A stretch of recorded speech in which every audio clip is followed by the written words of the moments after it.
How can intelligent Christians exercise their faith in a skeptical world? How can they reconcile reason and faith? To address these questions, Justice Scalia considered the perspectives of two great men named Thomas. Perhaps surprisingly, given Scalia's admiration for the American founding, Thomas Jefferson served as a negative example, as he viewed belief in miracles as vulgar ignorance. Justice Scalia contrasted Jefferson with St. Thomas More, the Lord High Chancellor of England, who was executed for respecting the Pope's authority to refuse King Henry VIII's divorce. Because he saw with the eyes of faith, this learned man of reason was regarded as a fool by his friends and even by his wife. St. Thomas More, the patron saint of lawyers, was a hero to Justice Scalia, who often delivered the following speech to religious audiences around the country. The title of my talk today is Not to the Wise, the Christian as Cretin. The second half of that title, The Christian as Cretin, is meant, of course, to be a play on words. And it is a wordplay that has some etymological basis. The English word Cretin, meaning a person of deficient mental capacity, in fact derives from the French word chrétien, meaning Christian, which was used in the Middle Ages to refer to the short, often grotesque, severely retarded people who were to be found in some remote valleys of the Alps, perhaps the result of excessive inbreeding. These people were called chrétiens, Christians, to make the point that they were human souls and not brutes.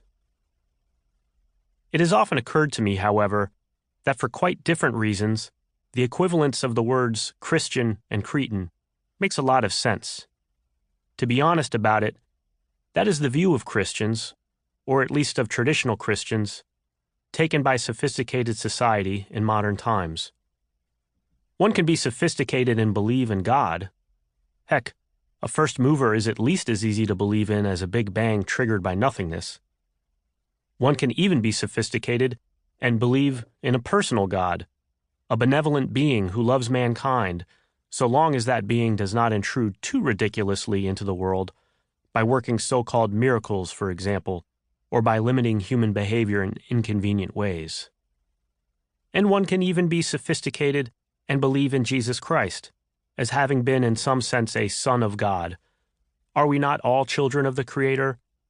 And as having in some sense triumphed over death, his message, after all, lives on. One can believe all that, I say, and still be considered sophisticated. But to believe in what might be called traditional Christianity is something else. To believe, first and foremost, that Jesus Christ was God. Why, the notion that the Creator should become a man is as unsophisticated as the notion that Zeus should become a bull. Or to believe that he was born of a virgin.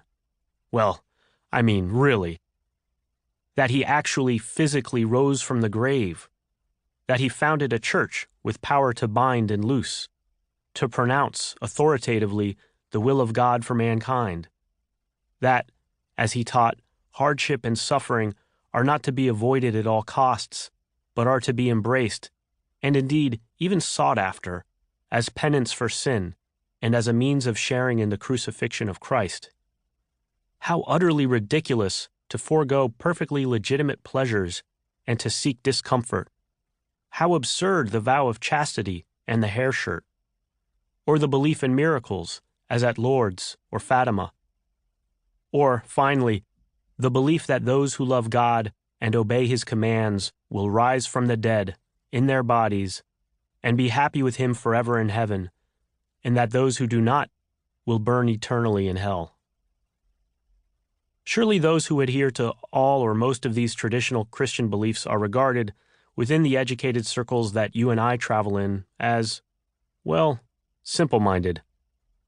The attitude of the wise is well reflected in the statement that appeared in a news story, not an opinion piece, in the Washington Post some years ago, stating, matter-of-factly, as though anyone of intelligence knew and agreed with it, that Christian fundamentalists were, quote, largely poor, uneducated, and easy to command, unquote. The same attitude applies, of course, to traditional Catholics, by which I mean those who do such positively peasant-like things as saying the rosary, kneeling in adoration before the Eucharist, going on pilgrimages to Lourdes or Fatima, and, worst of all, following indiscriminately, rather than in smorgasbord fashion, the teachings of the Church. Surely these people are uneducated and easy to command. Chrétien, Cretan.